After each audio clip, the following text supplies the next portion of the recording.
L'histoire commence, alors que nous voyons notre héros parler de la manière dont il a été harcelé au collège, ce qui l'a poussé à se renfermer sur lui-même. Un jour, alors qu'il est sur son téléphone, il est soudainement enveloppé par une immense lueur et se retrouve devant une déesse qui le félicite d'avoir été choisi pour être réincarné. Réalisant qu'il est probablement décédé dans sa chambre, il entend la déesse l'avertir que le nouveau monde valorise uniquement la puissance magique, et elle lui promet un petit coup de pouce. En entendant cette offre incroyable, notre protagoniste décide qu'il devrait essayer de reproduire sa vie recluse dans ce nouveau monde, espérant passer ses journées à regarder des animes et jouer aux jeux vidéo.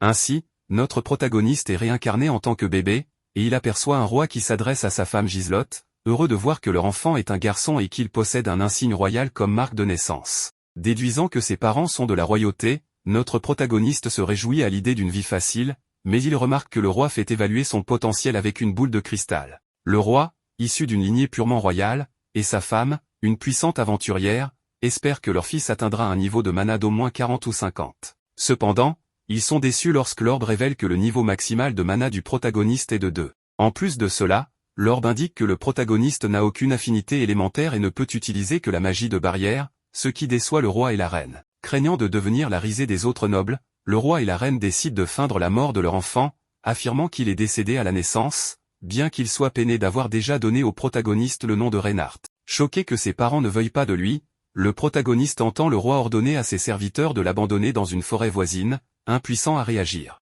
On passe à la déesse qui l'a réincarné, elle discute avec un autre dieu et admet qu'elle a accordé à notre protagoniste un niveau trop élevé, ce que l'orbe ne pouvait pas détecter, et qu'elle a oublié de lui donner des affinités élémentaires. Plus tard dans la nuit, nous voyons notre protagoniste recroquevillé dans une couverture, luttant pour bouger. En testant sa magie de barrière, il imagine un cube et parvient facilement à en créer un. En testant différentes couleurs et formes, le protagoniste se demande s'il peut s'entourer d'un cube et est impressionné lorsqu'il réussit à se soulever avec sa magie de barrière, heureux de savoir qu'il peut au moins fuir en cas de danger. Mais il est pris de court lorsqu'un monstre s'approche en douce, l'obligeant à dresser une barrière juste avant d'être dévoré. Surpris par la solidité de sa barrière, notre protagoniste bombarde le monstre avec des cubes, mais, voyant qu'ils n'ont aucun effet, il tente ensuite de lui lancer des arbres. Le monstre ne cédant toujours pas, le protagoniste soulève un énorme morceau de terre avec sa barrière, prêt à écraser le monstre, mais il entend soudain la créature parler. En s'arrêtant pour discuter, notre protagoniste refuse le nom de Reinhardt et se présente comme Haruto,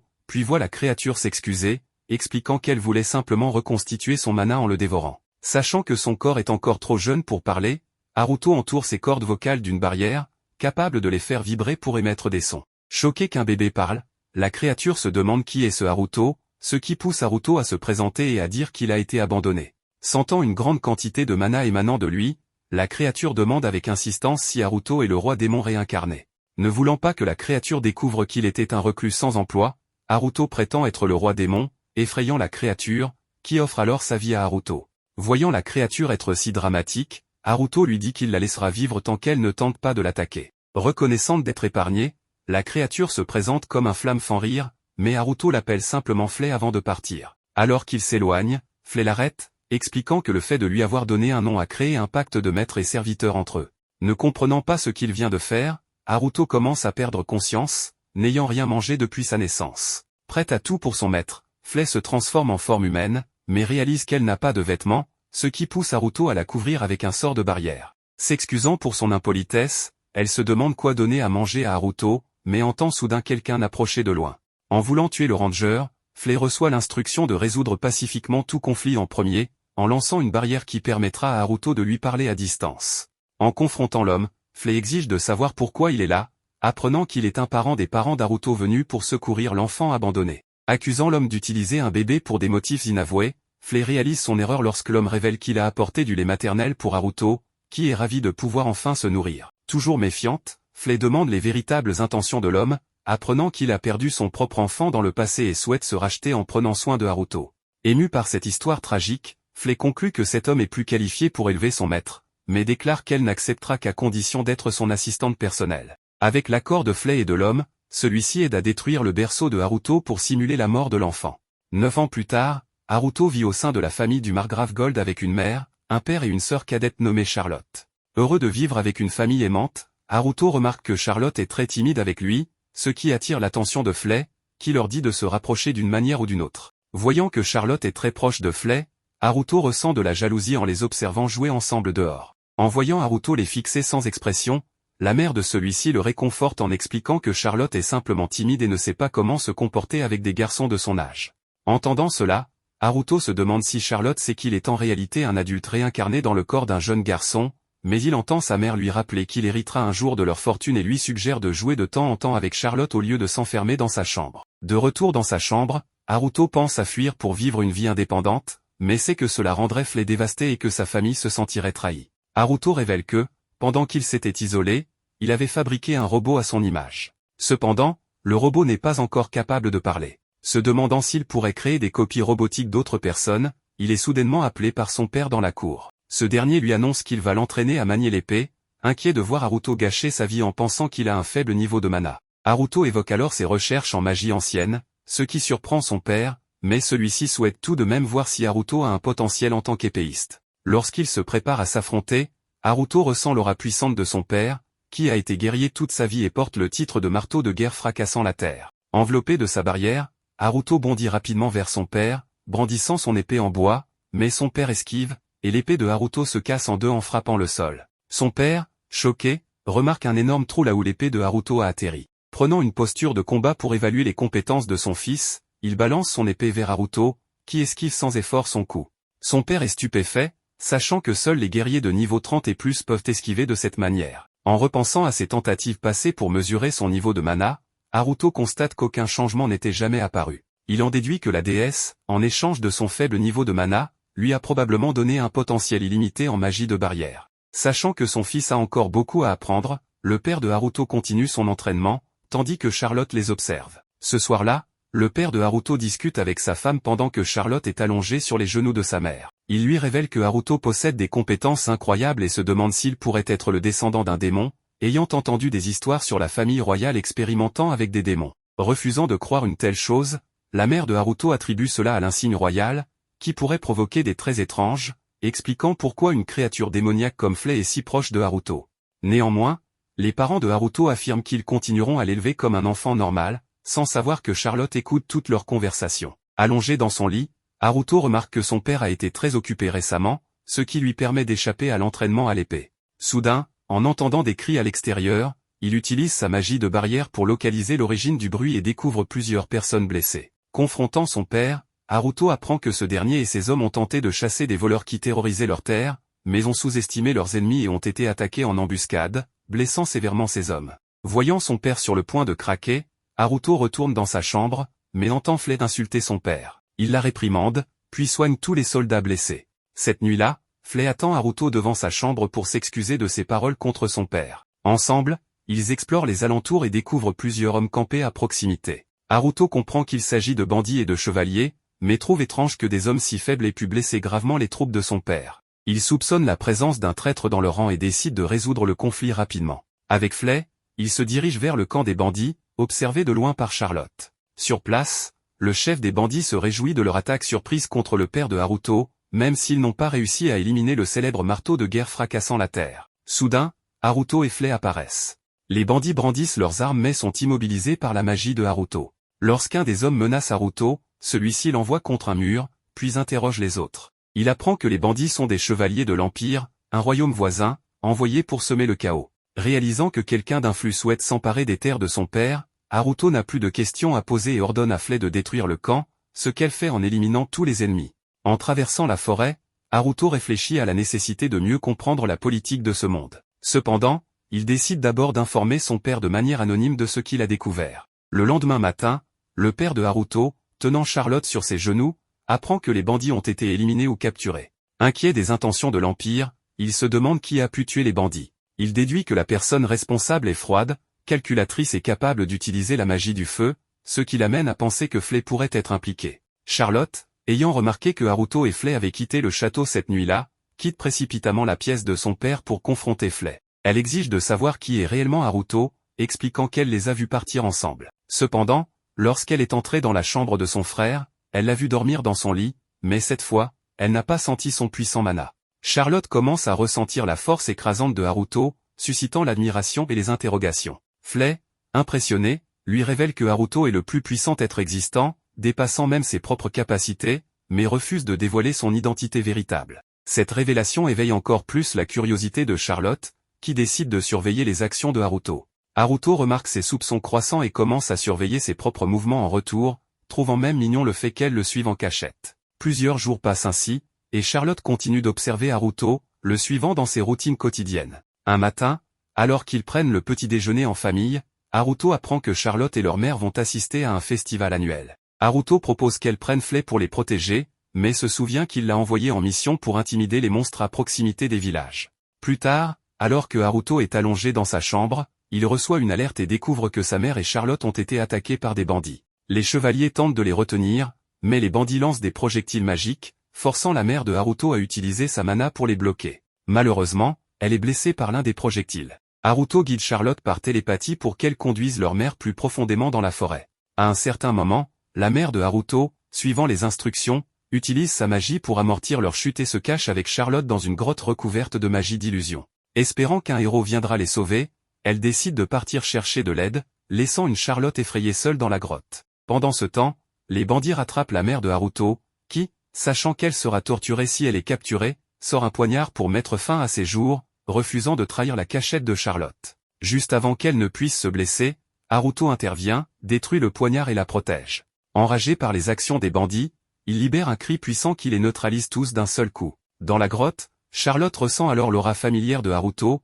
lui signalant que sa mère est en sécurité et que l'aide est en route. Quand Haruto apparaît à l'entrée de la grotte, Charlotte sort de sa cachette et lui demande s'il est le héros de justice venu pour les sauver. Se rappelant les paroles de sa mère, Haruto lui confirme qu'il est bien un héros de justice et lui demande de garder son secret, ce qui ravit Charlotte. Ainsi, le lien entre Haruto et Charlotte s'intensifie, chacun cachant des mystères et des vérités profondes, tout en naviguant les épreuves et les secrets de leur monde dangereux. Cette nuit-là, Haruto et son père apprennent que Charlotte et sa mère sont désormais escortés par Flay, et que tous les chevaliers blessés lors de l'embuscade ont été miraculeusement guéris. Curieux, le père de Haruto demande son avis sur les événements, mais Haruto essaie de détourner la conversation. Son père insistant, Haruto en profite pour insinuer qu'il pourrait y avoir un traître ayant permis l'entrée de tant de bandits dans leur domaine. Satisfait de voir son père commencer à suspecter des personnes proches de lui, Haruto entend ensuite son père mentionner une mystérieuse dame dangereuse.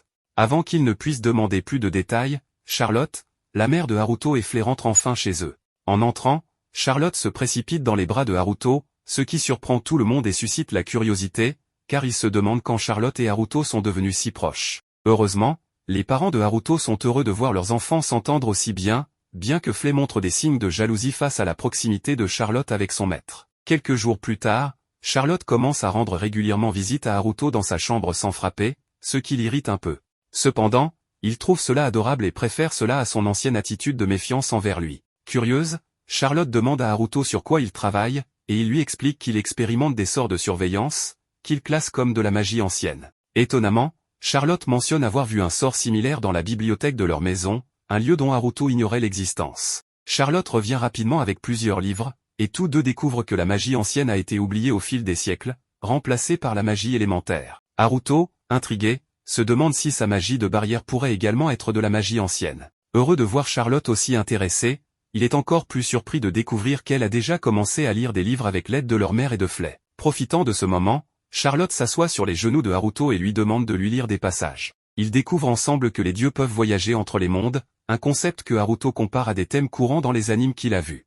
Intrigué, Charlotte pose des questions, ce qui pousse Haruto à essayer de lui expliquer l'animation, les images en mouvement et les cadres colorés. Bien que craintif de l'avoir choqué, il est surpris et ravi de voir Charlotte fascinée par l'anime. Haruto consacre ensuite 2 semaines à installer un ordinateur et à créer son propre système internet pour permettre à Charlotte de regarder des animes. Rapidement accrochée aux couleurs vives et aux animations, Charlotte est cependant confrontée à des difficultés pour comprendre le japonais. Haruto décide alors de lui enseigner les bases, et il est impressionné par la rapidité avec laquelle elle progresse. Après 2 semaines, Charlotte commence même à explorer les animes de genre zombie, ce qui amène Haruto à se demander si elle est un génie. Il lui impose alors une limite d'écran de 3 heures par jour, notant qu'elle devient de plus en plus énergique. Un soir, cependant, Charlotte s'endort à table, ce qui intrigue sa mère. Lorsqu'elle apprend que Charlotte apprend la magie ancienne avec Haruto, elle est ravie et les encourage tous deux à continuer. Plus tard, avant de se coucher, Haruto remarque que Charlotte s'est glissée dans son lit, sa mère les observant avec un sourire, heureuse de voir leur lien se renforcer. Le lendemain matin, la famille se rassemble pour dire au revoir au père de Haruto, qui part enquêter sur la recrudescence de bandits dans la région. Retournant dans la chambre de Haruto, Charlotte semble triste, craignant pour la sécurité de son père. Haruto la rassure en lui disant qu'il est très fort, mais Charlotte, usant de son visage adorable, le convainc de suivre leur père pour veiller sur lui. Désireux de l'impressionner, Haruto se transforme comme les personnages d'anime que Charlotte adore et lui donne un écran pour qu'elle puisse suivre ses aventures en toute sécurité. Haruto commence alors à surveiller les environs et repère des bandits dans une grotte voisine. Il érige une barrière pour les piéger et, devant Charlotte qui observe l'action, se présente comme le héros de justice avant de neutraliser rapidement les bandits. Alors qu'il tente de quitter la scène, Haruto aperçoit son père et ses hommes arrivant. Son père, intrigué, demande si cet homme masqué a vaincu les bandits. N'ayant pas encore de nom pour son alter ego, Haruto se présente comme le héros de justice. Avant que son père puisse le remercier d'avoir sauvé sa femme et sa fille, Haruto s'envole, épuisé. De retour, il est contraint de maintenir ce personnage mystérieux pour impressionner Charlotte. Pendant ce temps, il continue d'améliorer son robot, mais est exaspéré par son comportement. Il réalise alors que Charlotte est dans la pièce, s'étant reposée dans son lit. Déconcertée, elle hésite à reconnaître qui est le vrai Haruto. Le duo est interrompu lorsqu'Haruto et Charlotte sont appelés pour accueillir des invités. À l'extérieur, il rencontre la princesse Marianne et le prince Laius. Le prince, méprisant, se plaint de la saleté des champs, ce qui amène Marianne à lui demander de se taire. Laius, plein de suffisance, exige que le père de Haruto s'incline davantage, rappelant à sa sœur qu'il est le futur roi, tandis qu'elle n'est qu'un outil politique. Voyant cette arrogance, Haruto lance un regard glacial au prince, qui, se sentant insulté, exige un duel. Armé de sabres en bois, Haruto et Laius se préparent à combattre. Haruto scanne les statistiques de Laius et découvre que ce dernier est niveau 9 sur un maximum de 40, ce qui est impressionnant comparé aux niveaux maximaux de 32 pour son père et de 33 pour la princesse. Le prince attaque en premier, mais Haruto esquive habilement. Il décide de se laisser frapper quelques fois pour évaluer la force de Laius, entourant son corps d'une barrière. En réponse aux provocations de Laius, Haruto se téléporte derrière lui et le met à terre d'un coup rapide. Le prince, furieux, tente de riposter, mais trébuche sans cesse, suscitant les interrogations de Marianne quant au niveau réel de Haruto. Le père de Haruto avoue ne pas comprendre l'origine de ses compétences exceptionnelles. À cet instant, Laius lance une boule de feu sur Haruto, mais celui-ci réagit en déployant une barrière invisible qui absorbe les projectiles. Incapable de comprendre, Laius exige des explications. Agacé par l'arrogance du prince, Haruto renvoie les boules de feu absorbées, forçant Laius à s'agenouiller et à admettre sa défaite. Après le duel, Marianne s'excuse pour le comportement de son frère, et Haruto accepte. De retour dans sa chambre, il réfléchit au fait que Laius et Marianne connaissent son niveau maximum de 2, se demandant si ses parents biologiques, qui l'ont abandonné dans la forêt, auraient divulgué cette information. Tard dans la nuit, Charlotte utilise la magie de surveillance de Haruto et repère des individus suspects dans une forêt voisine. Flay intervient alors, ayant appris par Charlotte que Haruto affronte seul des méchants, et propose de l'accompagner pour sa prochaine mission. Ne voulant pas compliquer les choses, Haruto lui demande si elle a terminé les tâches qu'il lui avait assignées. Flay répond qu'elle a fini tout le jardinage et a chassé les monstres qui menaçaient les villageois voisins. Voyant que Flay et Haruto vont collaborer, Charlotte commence à imaginer diverses aventures où Flay serait l'acolyte de Haruto. Jouant le jeu, Flay déclare qu'elle se consacrera entièrement à Haruto et réalisera les idées de Charlotte. Mais lorsqu'Haruto lui demande d'arrêter son numéro, Flay le réprimande pour ne pas respecter l'imagination de Charlotte. Avant leur départ, Haruto ordonne à Flay de limiter la violence, surtout avec Charlotte qui les observe. Pendant ce temps, les individus suspects se vantent des biens qu'ils ont volés et se réjouissent des repas qu'ils pourront s'offrir. Soudain, Haruto apparaît dans l'obscurité sous sa forme transformée, se présentant comme le chevalier noir. Flay le rejoint peu après, se présentant comme le chevalier cramoisi. Elle conjure une flamme dans sa paume et lance une boule de feu sur les hommes, les brûlant vivants. Haruto l'interrompt immédiatement, lui ordonnant d'agir avec moins de violence. Pour protéger les hommes, Haruto stoppe les flammes de Flay et crée une barrière autour d'eux. Il se place ensuite à côté de Flay et lui ordonne d'arrêter ses attaques. Obéissant à contre-cœur, Flay le laisse attacher les hommes. De retour dans sa chambre, Haruto est épuisé. Charlotte, émerveillée par leur travail d'équipe, les complimente. Flay déclare qu'elle n'a pas pu montrer toute sa puissance cette fois, mais qu'elle le fera à l'avenir. Tandis que les filles discutent, Haruto admet être partagé sur l'idée de travailler avec Flay, qui est souvent incontrôlable, bien que sa présence rende Charlotte heureuse. Laius, toujours embarrassé par sa défaite contre Haruto, entend son serviteur l'appeler. Le serviteur lui rappelle qu'il doit bientôt se préparer pour un banquet. Pendant qu'il s'habille, le serviteur lui propose d'inviter Charlotte à la tournée de ses terres agricoles. Bien que Laius refuse d'abord, le serviteur insiste et le force à accepter. De son côté, Charlotte revient du banquet avec de la nourriture raffinée apportée par le clone de Haruto. Ce dernier, fatigué d'avoir dû socialiser, s'écroule sur le lit. Haruto le rassure en disant qu'il se rendra lui-même à la tournée des terres agricoles le lendemain. Charlotte mentionne alors que Laius l'a également invité, ce qui intrigue Haruto. Cette nuit-là, Haruto se prépare pour la tournée, sachant que Charlotte l'accompagnera. Haruto vérifie d'abord l'itinéraire de la tournée et repère des hommes encapuchonnés rassemblés autour d'un cercle rituel. Il se rend immédiatement sur place, se transformant et apparaissant près des hommes. Haruto leur demande s'ils ont obtenu l'autorisation de son père, Gold, pour lancer un sort ici. Prenant Haruto pour un ennemi, les hommes encapuchonnés se préparent à lancer des sorts contre lui. Mais Haruto réagit rapidement, interrompant leurs incantations et les projetant au loin. Voyant qu'un seul homme encapuchonné est encore conscient, Haruto l'observe utiliser le cercle rituel pour invoquer des chevaliers squelettes. Dégoûté par ces créatures, Haruto s'arme d'une épée et détruit les squelettes d'un seul coup. Mais, comme dans les jeux auxquels il jouait, les squelettes refusent de mourir. Les hommes encapuchonnés ordonnent alors aux squelettes d'encercler Haruto. Il érige une barrière cubique autour de lui, repoussant les squelettes, mais remarque un cristal rouge dans leur poitrine. Tandis que les squelettes continuent d'attaquer, ils se retournent soudainement contre les hommes encapuchonnés, provoquant la panique. L'un des hommes invoque alors un golem pour détruire les squelettes. Le golem se retourne ensuite contre Haruto, balayant sa barrière d'un coup et l'envoyant valser contre un arbre. Réalisant qu'il avait sous-estimé la puissance du golem, Haruto remarque le même cristal rouge dans sa poitrine. Bondissant dans les airs pour avoir un meilleur angle, Haruto invoque un pieu qu'il lance directement sur le cristal du golem. Le cristal absorbe le pieu, désactivant temporairement le golem. Lorsque le golem se réveille, il se retourne aussi contre les hommes encapuchonnés. Haruto explique alors qu'il avait prévu de briser les cœurs cristallins des squelettes et du golem, mais que le projectile qu'il avait créé avec sa magie a pris le contrôle des cristaux. Cela fait désormais de lui le maître des squelettes et du golem. Utilisant ces nouvelles invocations, Haruto attache les hommes encapuchonnés et tente d'interroger leur chef. Voyant que ces menaces ne fonctionnent pas, il trouve une idée, il force le chef à regarder ces hommes se faire enterrer vivants. Finalement, le chef avoue qu'il appartient à l'unité personnelle d'invocation de la reine de leur royaume. Lorsqu'Haruto lui demande pourquoi ils sont ici, le chef révèle qu'ils avaient prévu d'invoquer des créatures pour attaquer Charlotte le lendemain, pendant la tournée des terres agricoles. Haruto, furieux en apprenant que sa sœur est visée, exige des explications. Le chef explique que la reine craint le potentiel maximum de Charlotte, redoutant qu'elle puisse influencer la politique avec son immense pouvoir dans le futur. Raisonnant rapidement, Haruto en déduit que la seule reine capable de menacer son père, sa mère et Charlotte est sa mère biologique. Enragé par les intentions ignobles de cette femme, Haruto jure de protéger sa famille et commence à élaborer un plan pour contrer les machinations de la reine. Le lendemain matin, Haruto, Charlotte, Laius et Marianne s'installent dans une calèche. Voyant Laius de mauvaise humeur, Charlotte tente de l'encourager en disant qu'il devrait être fier d'avoir perdu contre Haruto. Mais cela ne fait qu'amplifier sa colère. Se demandant comment Haruto pouvait être aussi doué physiquement lors de leur duel, Laius apprend avec surprise que Haruto peut modifier son corps physique à volonté. Marianne et Laius sont stupéfaits par cette révélation. Laius se demande alors si Haruto pourrait être un demi-démon.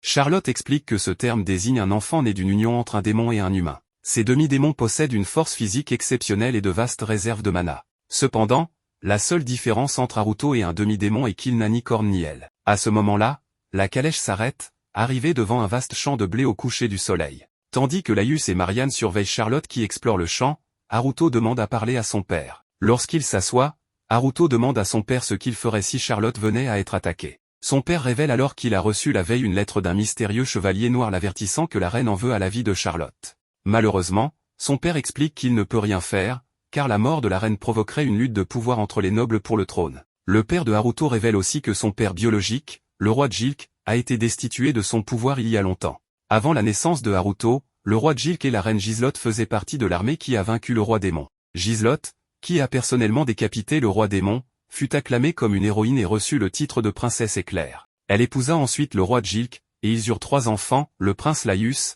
la princesse Marianne et Haruto. Cependant, des rumeurs circulent selon lesquelles la reine Gislotte chercherait à s'emparer du royaume pour elle-même. Sachant qu'il n'est pas apte à prendre le trône, le père de Haruto explique que la seule façon de renverser la reine est qu'une personne plus puissante la vainque. Il laisse entendre qu'il attend que Charlotte soit suffisamment âgée pour entrer en politique. Il affirme que Charlotte est un génie, ayant même le potentiel de surpasser Gislotte, la princesse éclair. En attendant, il demande à Haruto de veiller sur elle. Alors qu'il traverse le champ, Efele propose à Haruto d'apporter la tête de la reine, mais Haruto refuse, expliquant qu'ils doivent d'abord s'assurer que Charlotte grandisse en toute sécurité. Ce n'est qu'après cela qu'il tuera personnellement sa mère biologique. La reine Gislotte est assise sur son trône, menaçante, un verre de vin à la main. Furieuse d'apprendre que ses tentatives pour éliminer Charlotte ont été contrecarrées par un mystérieux homme masqué appelé le Chevalier Noir, elle jette son verre de vin sur ses serviteurs, déçue par leur échec. Elle pense à Charlotte comme à la seule personne capable de la surpasser un jour. En sortant l'épée sacrée qu'elle avait utilisée pour tuer le roi démon,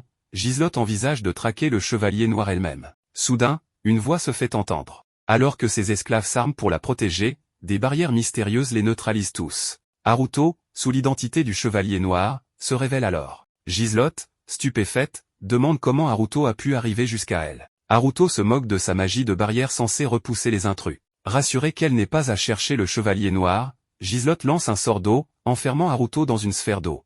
Tandis qu'il commence à se noyer, la reine savoure sa douleur. Cependant, elle voit Haruto s'extraire de la sphère grâce à sa magie de barrière. En plein vol, Haruto dresse une barrière pour bloquer une attaque de glace venant de Giselotte, mais il est forcé de subir un sort de feu qu'elle lance simultanément. Tombant à genoux, Haruto découvre que la reine est non seulement une maîtresse dans l'art du maniement de l'épée, mais qu'elle possède aussi des affinités avec l'eau, la glace et le feu, ce qui rend Haruto jaloux. Soudain, elle se rend vite compte qu'Haruto n'est pas blessé du tout. Lorsqu'il lève la main, Giselotte est stupéfaite de voir un rayon lumineux foncer vers elle. Elle réussit à peine à le bloquer et est choquée qu'Haruto n'ait prononcé aucune incantation. Quand il annonce qu'il va désormais se battre sérieusement, Giselotte, sur la défensive, utilise sa magie de barrière pour bloquer des centaines de projectiles qu'Haruto lance. Elle réalise qu'il possède une réserve de mana bien plus grande que celle du roi démon qu'elle avait affronté. Sachant que maintenir sa barrière consomme beaucoup de mana, Giselotte la désactive temporairement et fonce avec son épée sacrée. Anticipant son mouvement, Haruto déjoue son attaque. Ils échangent plusieurs coups jusqu'à ce que Giselotte saute sur lui et le plaque au sol, déclarant qu'elle s'est personnellement assurée d'être la plus forte du monde. Après avoir mesuré le plein potentiel de Giselotte, Haruto riposte, la désarme et la soumet en lui mettant un collier autour du cou. Alors qu'elle tente de l'enlever, il la prévient que le collier la décapitera si elle insiste. Haruto avertit Giselotte de ne plus jamais s'approcher de la famille Zanfi, sous peine d'une punition plus sévère. Alors qu'il s'éloigne, Giselotte réalise qu'elle est désormais sous le contrôle de quelqu'un d'autre. Seule, elle rit de manière hystérique en comprenant qu'elle n'est plus la plus forte. Retrouvant Flay, Haruto poursuit sa route. Flay félicite Haruto pour sa victoire sur la reine éclair, Giselotte, garantissant ainsi la sécurité de Charlotte et de sa famille pour l'instant. 5 ans passent dans le calme. Alors qu'il observe Flay et Charlotte jouer dans la neige, Haruto narre à quel point ces années ont été paisibles, sans aucune trace des complots de la reine Giselotte contre sa famille. Regrettant d'être sorti de sa chambre, Haruto regarde Flay construire un gigantesque château de neige. Il se demande si Flay n'a pas froid dans sa tenue de servante. Fièrement, bien que frissonnante, Flay lui répond qu'elle portera toujours cette tenue, car c'est le premier cadeau qu'il lui a offert. Ignorant sa réponse, Haruto crée des vêtements chauds pour Flay et lui conseille de toujours exprimer ses inconforts afin qu'ils maintiennent une relation saine. Soudain, Charlotte propose une idée, elle imagine une attaque spéciale qu'Haruto pourrait utiliser dans la neige. Haruto, bien que réticent, s'éloigne de Charlotte et Flay, puis annonce maladroitement une nouvelle incantation de sort. Il crée une mini-tornade dans sa paume et la projette dans la neige, formant un énorme cratère. Impressionnés, Flay et Charlotte admirent sa démonstration. Charlotte saute dans les bras de Haruto, ravie d'avoir un frère aussi incroyable. Haruto, embarrassé, se dit qu'il n'est pas si désagréable de faire plaisir à Charlotte. À ce moment-là, ses parents arrivent, se demandant qui a pu causer un tel cratère. Haruto, astucieux, crée un clone du chevalier noir pour prendre le blâme, dissimulant ainsi ses pouvoirs à ses parents. Pendant que Flay, Charlotte et leur mère commencent à sculpter la neige, Haruto discute avec son père. Celui-ci lui explique qu'il n'a reçu aucune nouvelle des complots de Giselotte. Par ailleurs, des rumeurs circulent, Giselotte aurait été réduite en esclavage et porterait un collier d'esclave. Son père s'interroge sur l'identité de la personne assez puissante pour soumettre la redoutable reine éclair. Discrètement, Haruto s'éclipse, estimant que sa mission de protéger Charlotte est quasiment terminée. Mais avant qu'il ne puisse partir, son père lui annonce qu'il va devoir rejoindre l'Académie royale dans les semaines à venir. Il s'excuse, évoquant des facteurs complexes qu'il n'a pas pu refuser. Désespéré, Haruto décide de résoudre ses problèmes pour enfin vivre la vie de reclus qu'il a toujours rêvé d'avoir. Dans le bureau de son père, Haruto essaie de trouver une échappatoire pour ne pas s'inscrire. Cependant, son père lui montre une lettre d'invitation personnelle du roi, lui suggérant fortement de s'enrôler. Il soupçonne que le roi Gilles a été influencé par sa fille, la princesse Marianne, qui semble apprécier Haruto. De plus, le prince Laius sautera plusieurs classes pour rejoindre Haruto, ce qui les obligera à passer du temps ensemble. Le père de Haruto met également en garde, il pense que la reine Giselotte pourrait utiliser la princesse Marianne pour élaborer des complots dans l'ombre et demande à Haruto d'enquêter. En réfléchissant à tout ce que son père a fait pour lui, Haruto accepte à contre-cœur de se plier à cette nouvelle étape de sa vie. Haruto accepte d'aller à l'école si cela permet de rendre son père fier. Avant son départ, on lui rappelle qu'il doit emmener un assistant pour l'aider à vivre sur le campus.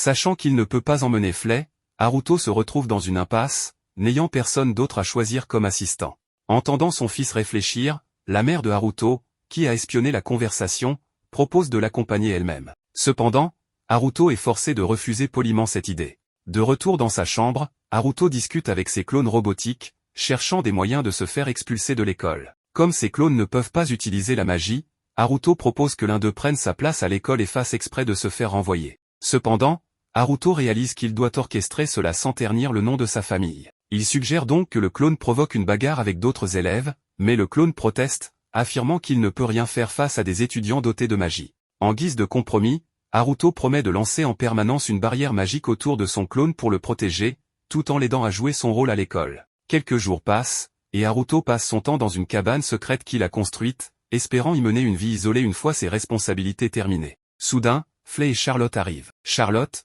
portant une tenue de Magical Girl inspirée d'un anime qu'elle regarde, explique qu'elle passe trop de temps à étudier et elle rate ses animes. Haruto suggère alors qu'il pourrait discrètement la faire entrer et sortir de sa chambre grâce à sa magie de téléportation. Testant d'abord avec des objets, Flay et Charlotte sont émerveillés lorsqu'Haruto réussit à créer 2 portails pour simuler la téléportation.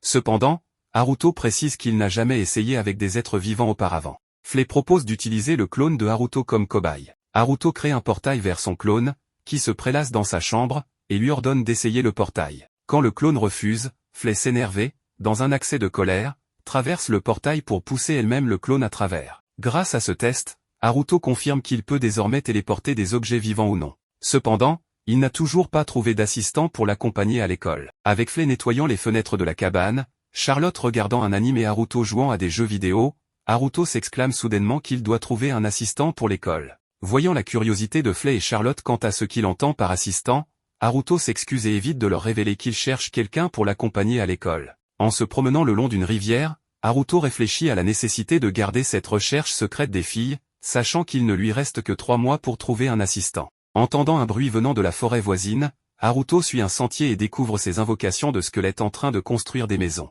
En voyant leur maître arriver, les squelettes se précipitent pour l'accueillir, ce qui pousse Haruto à se remémorer leur histoire. Après les avoir volés aux hommes encapuchonnés qui les avaient invoqués, ces squelettes ne sont jamais disparus. Haruto avait donc décidé de leur attribuer un morceau de terrain, et depuis, il s'y était établi. Surpris par l'efficacité et l'enthousiasme des squelettes, Haruto révèle qu'il a donné au chef de leur armée le nom de Johnny.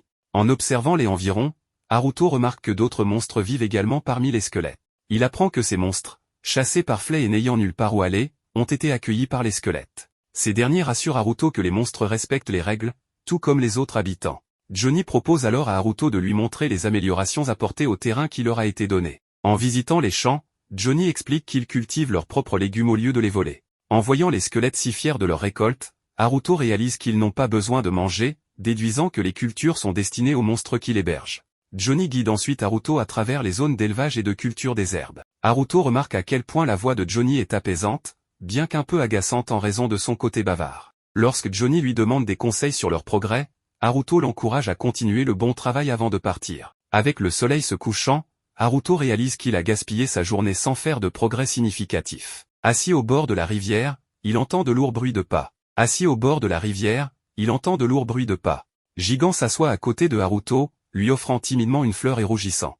Intrigué, Haruto demande pourquoi Gigan est seul. Gigan confesse soudain qu'il aime Haruto. Touché par ces mots, Haruto remercie Gigan avant de rentrer à la cabane. En arrivant, Flay l'attend et l'interroge immédiatement sur cet assistant qu'il recherche. Sachant qu'il ne peut pas mentir à Flay, Haruto répond que cela ne la concerne pas et s'éclipse rapidement. Le lendemain matin, Haruto continue de profiter de ses jeux vidéo jusqu'à ce que Charlotte vienne lui parler. Lorsqu'il lui demande ce qui la tracasse, Charlotte révèle qu'elle réfléchit à des noms alternatifs pour son personnage masqué. Haruto l'emmène ensuite au village des squelettes, où Charlotte est émerveillée par leur amabilité. Elle propose de nommer ce lieu Pandemonium Village, le jardin des démons, ce que les squelettes acceptent avec gratitude. Dans une région enneigée, plusieurs hommes découvrent un dragon en hibernation, le dragon des tempêtes de neige.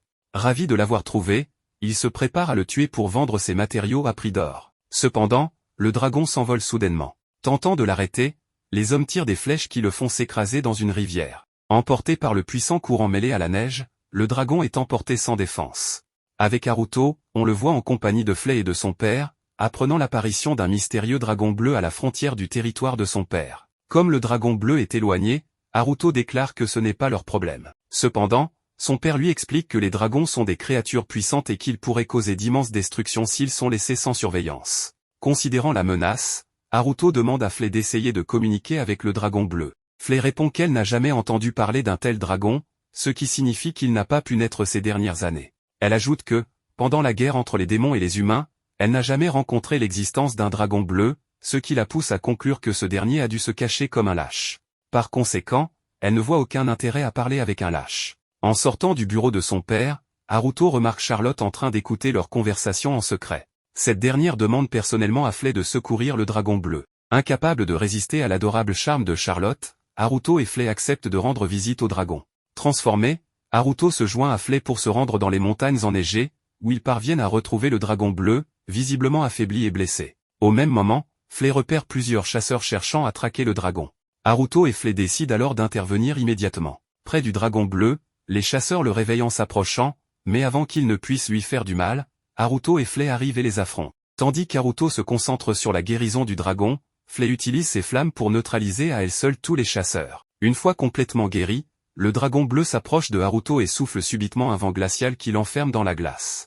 Agacé, Haruto rappelle au dragon qu'il devrait être reconnaissant pour avoir été soigné. C'est alors qu'il se rend compte qu'il peut entendre la voix du dragon. Avec ce moyen de communication, Haruto demande au dragon qui il est et comment il est arrivé ici. Mais le dragon l'interrompt, intrigué par le fait qu'une puissante démon comme Flay serve un humain. Voyant une occasion parfaite pour éduquer le dragon, Flay passe une heure à lui raconter les incroyables exploits de Haruto, ajoutant qu'il est considéré comme la réincarnation du roi démon lui-même. Impressionné, le dragon s'excuse de ne pas avoir participé à la guerre des démons. Haruto note que les dragons sont considérés comme des démons dans ce monde. Le dragon bleu raconte alors son histoire. Il a passé les 300 dernières années seul dans une grotte, endormi, jusqu'au jour où un aventurier est venu lui rendre visite, laissant derrière lui un livre fascinant. À la recherche de plus de connaissances, le dragon bleu a quitté sa grotte, s'est transformé en humain, et a visité une ville voisine pour voler des livres avant de retourner dans sa grotte pour les lire. Malheureusement, sa grotte a été découverte, et tous les livres qu'il avait accumulés ont été brûlés, le forçant à fuir et à être constamment traqué par des chasseurs. Touché par cette vie tragique, Flay accepte les excuses du dragon et l'invite à rejoindre le village de Pandémonium. Le dragon bleu accepte l'offre de Flay et propose de servir Haruto. Un pacte est scellé, et le dragon se transforme en humain. Haruto lui confectionne alors une tenue de servante et lui donne le nom de Lisa. Voyant Lisa et Haruto se rapprocher, Flay devient jalouse et rappelle à Lisa qu'elle est la première servante de Haruto. Avant qu'elle ne puisse finir sa phrase, Haruto et Lisa s'envolent, laissant Flay courir derrière eux, déterminé à ne pas perdre son maître au profit d'une autre servante. De retour à la maison, Haruto présente Lisa à ses parents, et Charlotte demande si Lisa pourrait travailler pour eux comme domestique. Enchantée de voir le dragon des tempêtes sous la forme d'une adorable fille, la mère de Haruto et Charlotte accueillent chaleureusement Lisa. Charlotte lui propose même de devenir son amie, ce qui laisse Lisa troublée. Tandis qu'il réfléchit aux avantages et inconvénients, le père de Haruto reste incrédule face au fait qu'un dragon si puissant soit réduit à une petite fille. Malgré cela, il déclare qu'il autorisera Lisa à vivre avec eux, à condition qu'elle respecte les règles. En emmenant Lisa à l'extérieur, Flay commence sa formation de domestique, la prévenant qu'elle doit prendre ses responsabilités au sérieux si elle veut rester aux côtés de Haruto. Flay montre personnellement ses compétences, affirmant qu'elle testera Lisa aujourd'hui pour évaluer ses capacités et commence par lui demander de nettoyer l'extérieur. Contre toute attente, Lisa termine rapidement, ce qui inquiète un peu Flay. Ensuite, Flay et Lisa passent au nettoyage de la vaisselle, toutes deux côte à côte, en compétition pour laver le plus de plats. À la fin, Flay casse accidentellement toutes ses assiettes, tandis que Lisa a parfaitement nettoyé les siennes. Flay teste ensuite les talents culinaires de Lisa. Elle tente elle-même de préparer un plat, mais finit par le brûler. Avec élégance, Lisa concocte un délicieux ragoût, impressionnant tout le monde, sauf Flay, qui reste dans un coin, déprimé. En voyant une tache sur le visage de Charlotte, Lisa l'aide à la nettoyer, ce qui pousse la mère de Haruto à remarquer combien Lisa apprend vite. Elle demande si Lisa a d'autres talents. Après avoir réfléchi un moment, Lisa mentionne avoir lu quelques livres de magie et posséder une certaine maîtrise dans ce domaine. Apprenant que Lisa a une expérience en combat, la mère de Haruto la nomme officiellement domestique personnelle de Charlotte, ce que Lisa accepte avec joie. Le lendemain matin, Lisa prend son rôle au sérieux, réveillant Charlotte et l'emmenant s'entraîner. Lisa utilise un sort d'eau et guide Charlotte dans l'incantation, permettant à Charlotte de créer une boule de feu. Tout au long de la journée, Lisa reste auprès de Charlotte pour l'aider à étudier. Après plusieurs jours, Haruto est appelé par Charlotte, qui lui montre ses progrès impressionnants en magie, réussissant à créer une énorme boule de feu.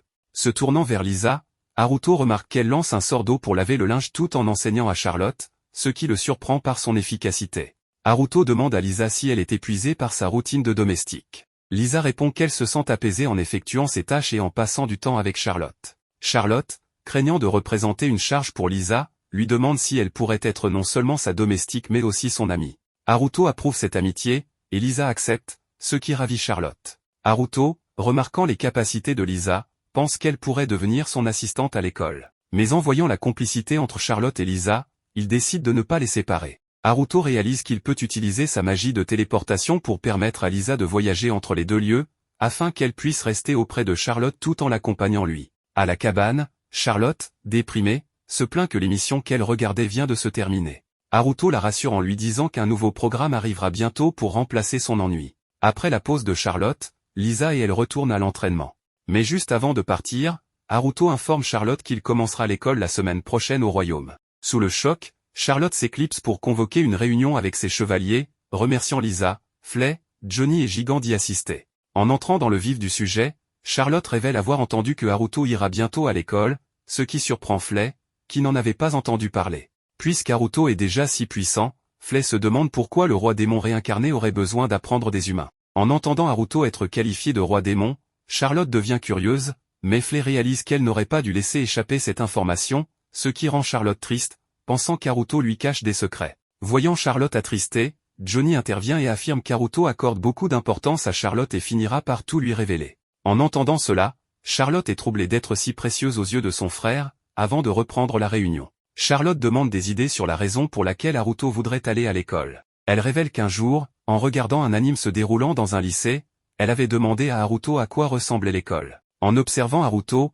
elle avait remarqué son visage sombre, comme s'il avait peur de parler du sujet. Cette révélation surprend les autres, qui ne pensaient pas qu'Haruto puisse avoir peur de quoi que ce soit. Charlotte partage ses théories sur ce qui pourrait effrayer Haruto, suggérant que le conseil des élèves pourrait être corrompu. Elle convainc les autres que l'école est un endroit terrifiant, ce qui pousse Charlotte à annoncer que Flay, Lisa, et elle-même iront à l'école pour recueillir des informations, tandis que Johnny et Gigant resteront pour préparer des renforts. Avant la fin de la réunion, ils conviennent tous de garder leur réunion et leur mission secrète, car ils agissent pour protéger Haruto. Comiquement, ce soir-là, Lisa informe Haruto de tout ce qui s'est passé lors de leur réunion, ce qui lui vaut la gratitude de ce dernier, car les choses auraient pu mal tourner si Charlotte et ses serviteurs avaient agi impulsivement. En discutant, Lisa demande à Haruto s'il affronte vraiment des forces maléfiques à l'école. Haruto, ne voulant pas ruiner l'imagination de Lisa, joue le jeu en répondant qu'il affrontera un grand ennemi. Haruto en profite pour demander à Lisa de devenir son assistante, ce qu'elle accepte volontiers. Le lendemain, Flay discute avec les autres domestiques du manoir, qui partagent leurs soucis personnels. Lorsqu'elles se confient sur leurs relations amoureuses, Flay leur conseille de couper les liens avec leurs partenaires, affirmant qu'elles y sont trop attachées. Plus tard, Charlotte interroge Flay sur son uniforme et apprend que celui-ci a été fait sur mesure pour s'adapter à sa poitrine généreuse. Voyant Lisa voler dans les airs, Charlotte demande à Flay de lui enseigner un sort de vol. Flay montre alors son propre sort improvisé, mais la mère de Haruto, en apprenant cela, interdit à Charlotte d'apprendre cette magie dangereuse, la jugeant trop jeune. De retour à la cabane, Lisa demande à Haruto d'expliquer sa magie de téléportation, intriguée par la complexité d'un tel sort. Pendant qu'il explique, Lisa remarque qu'elle ne détecte aucune mana utilisée, ce qui signifie que la téléportation d'Haruto ne suit pas les lois magiques de ce monde. Lors du bain, Charlotte et Lisa profitent d'une source chaude construite par Haruto. Elle taquine Flay, qui craint l'eau trop chaude. Après avoir été convaincue, Flay se laisse tenter et tombe amoureuse de l'atmosphère de la source. Ce soir-là, Haruto évalue les niveaux de mana des filles en utilisant un orbe magique. Flay a atteint un niveau de 40 sur un maximum de 77, tandis que Lisa est à 36 sur 71. À sa grande surprise, Charlotte, une enfant humaine, est déjà au niveau 17, avec un potentiel maximal de 61. Haruto réalise que la reine flamboyante Giselotte n'avait qu'un potentiel de 44, ce qui signifie qu'avec un peu d'entraînement, Charlotte surpassera Flay et Lisa. Charlotte révèle alors qu'à sa naissance, elle pouvait déjà lancer des boules de feu, ce qui avait poussé sa mère à sceller ses pouvoirs. Après avoir mesuré les niveaux des filles, elle demande celui d'Haruto, pensant qu'il dépasse 100. Haruto refuse de le révéler, car l'orbe magique indique toujours qu'il a un niveau maximum de 2. Le grand jour arrivé, la famille de Haruto s'est réunie pour lui dire au revoir. Vérifiant si Haruto et Lisa étaient prêts, Haruto déclare qu'il a fait ce qu'il fallait. Lisa, cependant, reste mal à l'aise à l'idée de cacher ses cornes et sa queue, mais cela devrait suffire à masquer qu'elle n'est pas humaine. À ce moment-là, Flay exprime sa tristesse de ne pas pouvoir rester aux côtés de Haruto, tandis que Charlotte se concentre sur le fait de lui souhaiter de s'amuser à l'école. On passe ensuite à un prince Laïus adulte, qui continue de se chamailler avec sa sœur, la princesse Marianne. Elle s'est introduite dans sa chambre pour lui montrer une lettre. En déduisant que cette lettre annonce simplement le départ de Haruto de chez lui, Laius demande à Marianne de ne pas lui faire perdre son temps. Mais Marianne lui rappelle que c'est lui qui avait recommandé Haruto pour l'Académie royale. Malgré son agitation, Laius minimise son intérêt pour Haruto, expliquant qu'il a juste besoin d'un égal pour devenir plus fort. Cependant, il ne peut cacher qu'il est impatient de montrer ses nouvelles compétences à Haruto. Content de voir que la défaite de Laius face à Haruto l'a assagi, Marianne taquine Laius, qui rétorque en accusant Marianne d'avoir elle aussi recommandé Haruto, allant jusqu'à demander une faveur à leur père. Marianne, vexée, nie être amoureuse de Haruto, ce qui pousse Laius à changer de sujet. Il interroge Marianne sur une nouvelle secte présente dans son école. Marianne explique qu'une église de Luciferia aurait infiltré l'école, avec des rumeurs selon lesquelles ses membres vénèrent un démon ancien. Pire encore, l'influence de l'église s'étend dans tout le royaume, certains nobles ayant rejoint la secte et finançant ses projets, y compris leur mère, la reine Giselotte. Frustré, Laius se demande pourquoi sa mère soutient un culte. Il évoque un collier qu'elle porte depuis 5 ans, qu'il pense être à l'origine de son changement de comportement. Laius avoue même qu'il a peur de sa mère. Il évoque les tensions entre leurs parents, suggérant que l'Église profite de cette discorde. En plaisantant, il se demande si leur mère envisage de renverser leur père. Marianne, partageant ses craintes, exprime sa conviction que Haruto pourrait résoudre ces conflits politiques. Laius évoque alors une légende urbaine sur le Chevalier Noir, un protecteur de la famille de Haruto, capable de vaincre un dragon. À ce moment, leur mère, la reine Giselotte, entre dans la pièce. Marianne l'accueille joyeusement, mais Giselotte saisit Marianne par la gorge et la soulève, exigeant qu'elle ne se moque pas d'elle. Laius intervient et demande à sa mère de lâcher Marianne, ce qu'elle fait finalement, en qualifiant son geste de simple plaisanterie. Elle révèle qu'elle a écouté leur conversation et demande à Laius de se rapprocher de Haruto pour en apprendre davantage sur le Chevalier Noir. Face à l'insistance de sa mère, Laius promet à contre-cœur. Après le départ de Giselotte, Laius s'inquiète d'avoir entraîné Haruto dans les affaires compliquées de sa famille et s'excuse mentalement. Pendant ce temps, Haruto se rend dans sa cabane en bois, prévoyant d'utiliser la magie de téléportation pour rejoindre la capitale au début de l'école. En attendant, il décide de se détendre dans sa cabane. Flay supplie Haruto de l'accompagner, mais Charlotte intervient pour s'occuper d'elle, permettant à Haruto de partir sereinement pour la capitale. Haruto et Lisa se dirigent vers une forêt proche de la capitale, afin de ne pas révéler la magie de téléportation de Haruto. Soudain, ils aperçoivent un bison égaré poursuivant une calèche. Haruto se transforme rapidement pour porter secours, mais avant qu'il n'atteigne la calèche, l'une des roues se brise, faisant chavirer le véhicule et projetant un enfant en dehors. Heureusement, une femme aux cheveux argentés attrape l'enfant et demande aux passagers restants de fuir pendant qu'elle distrait le bison. Attiré par la scène, Haruto observe alors que la femme affronte de front la charge du bison. Cependant, voyant qu'elle est violemment projetée, Haruto intervient et assomme le bison. Remarquant que la femme est blessée, Haruto la soigne immédiatement, ce qui la choque puisqu'elle ne perçoit aucune trace de mana dans ses sorts. L'enfant court ensuite remercier Haruto, qui répare la calèche sous les yeux des passagers admiratifs. La femme aux cheveux argentés, souhaitant le remercier, propose de lui rendre service d'une manière quelconque. Haruto refuse poliment, expliquant que le bison ne posait pas vraiment problème. La femme exprime alors son souhait de le revoir un jour pour le remercier, avant de partir avec le bison inconscient. Haruto et Lisa nourrissent le bison et le renvoient dans la forêt. En arrivant à l'école de Haruto, Lisa remarque une étrange sensation de familiarité avec la femme aux cheveux argentés. Devant l'école, Haruto aperçoit une foule et se retrouve contraint de faire la queue. Fatigué, il doit ensuite remplir une pile de paperasse avant de finalement découvrir sa chambre. Il constate que Lisa a aussi droit à une chambre privée. Socialement épuisé, Haruto propose de retourner à la cabane en bois, où il pourra éviter les interactions avec d'autres personnes. Grâce à la magie de téléportation, Haruto et Lisa rentrent et sont accueillis par Flay et Charlotte, qui attendaient leur retour avec impatience. Tandis que les filles demandent à Haruto de raconter ses expériences dans la capitale, il s'allonge sur le canapé, visiblement épuisé par l'affluence. Charlotte propose de manger au restaurant, mais Flay insiste pour préparer un repas elle-même. Charlotte murmure alors quelque chose à l'oreille de Flay, ce qui change soudainement son avis, elle est désormais enthousiaste à l'idée de sortir dîner.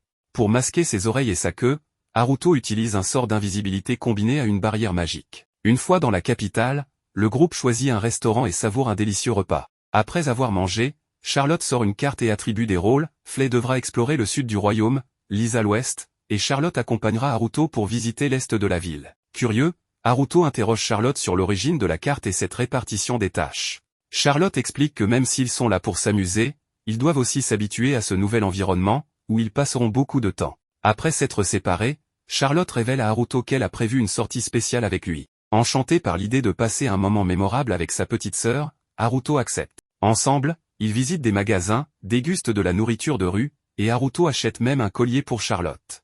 Au coucher du soleil, Haruto poursuit Charlotte, qui entre accidentellement en collision avec quelqu'un. Haruto découvre alors que cette personne est la femme aux cheveux argentés rencontrée plus tôt. Cependant, la femme ressent une immense quantité de mana émanant de Haruto, ce qui l'intrigue. Ne voulant pas être découvert, Haruto affirme qu'il n'a qu'un niveau 2 en mana. La femme, confuse, s'excuse et s'éloigne précipitamment, expliquant qu'elle ne veut pas être en retard pour un entretien d'embauche. Alors qu'elle s'éloigne, Charlotte mentionne qu'elle ressent quelque chose de familier chez cette femme, ce qui intrigue Haruto.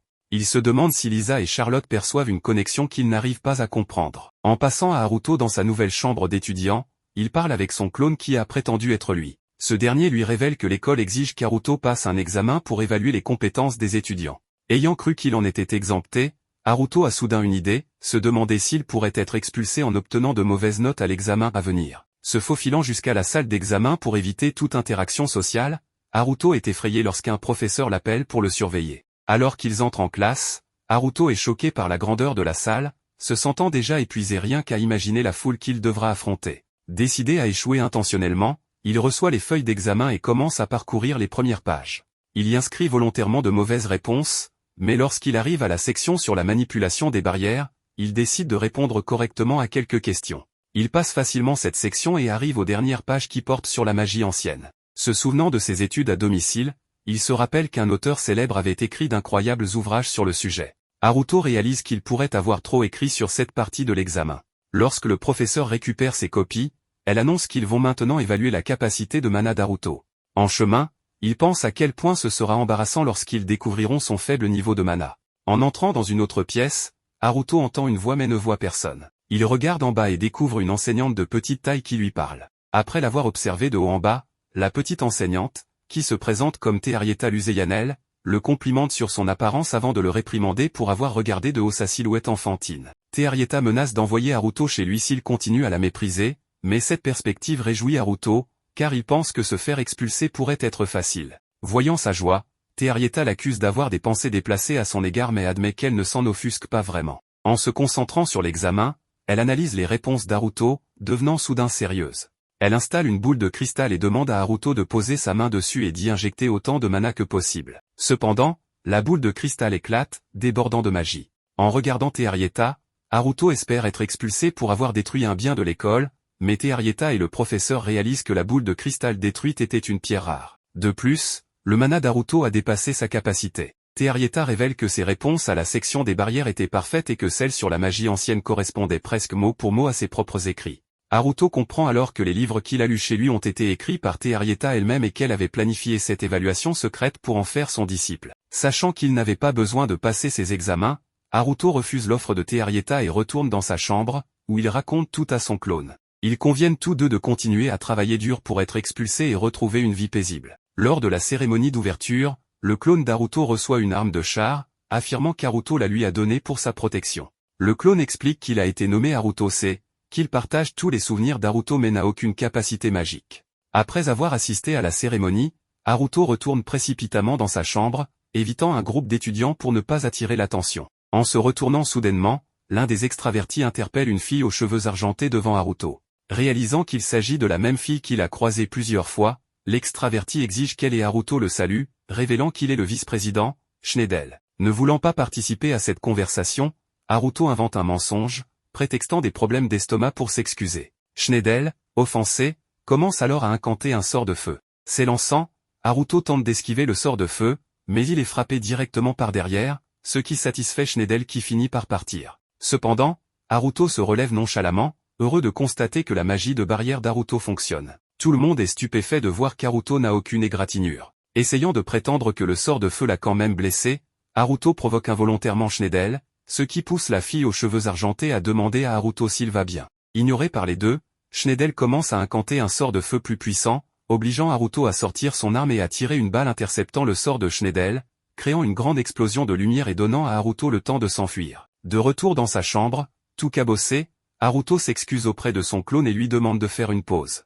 Tandis qu'il réfléchit à ce que son clone vient de vivre, Haruto réalise qu'il y a quelque chose d'étrange dans cette école. Ce soir-là, Haruto reçoit une lettre. Alors qu'il essaie de la refuser, Il apprend qu'il s'agit d'un défi en duel de la part du vice-président Schneider, mettant en jeu leur nom de famille. Comme avertissement, le messager de Schneider suggère à Haruto de prendre le duel au sérieux pour au moins éviter de ternir le nom de sa famille. Pendant ce temps, la fille aux cheveux argentés observe la scène de loin. De retour dans sa chambre, Haruto commence à réfléchir à des moyens de perdre intentionnellement tout en livrant un combat honorable. Mais il aperçoit soudain la fille aux cheveux argentés montée dans le même carrosse que le messager de Schneider. Cette nuit-là, la fille aux cheveux argentés rencontre Schneider et s'excuse, assumant toute la responsabilité de sa blessure. Pensant à sa blessure, Schneider, furieux, lance violemment sa boisson sur l'étudiant qui essaie de le soigner. Lorsqu'on lui demande s'il pourrait annuler le duel avec Haruto, Schneider déclare qu'il ne le fera que si la fille aux cheveux argentés se déshabille et danse. Avalant sa fierté, la fille aux cheveux argentés commence à se déshabiller.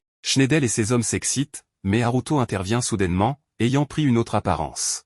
Il réprimande la fille aux cheveux argentés pour sa stupidité et lui ordonne de rentrer chez elle, promettant de s'occuper de la situation. Se tournant vers Schneider, Haruto se présente comme Shiva, le chevalier noir, déclarant qu'il se trouve dans son domaine spécial où personne ne peut venir en aide à Schneider. Lorsque Schneider tente d'attaquer Haruto, ce dernier lui lance simplement une barrière maudite qui le met à genoux. Haruto accuse Schneider de ses mauvaises actions, utiliser son autorité de supérieur pour forcer les autres à lui obéir, défier des étudiants de rang inférieur en duel et harceler sexuellement des filles. Pour ces trois péchés, Haruto explique que la malédiction qu'il a jetée sur Schneider l'empêche de lancer tout sort, et qu'en cas de tentative de la retirer, elle lui infligera de la douleur. En guise d'avertissement, Haruto exige que Schneider annule le duel avant de disparaître et de retourner dans sa chambre. Les hommes de Schneider tentent de retirer le sort, mais Schneider souffre énormément, jurant qu'il traquera Shiva, le chevalier noir.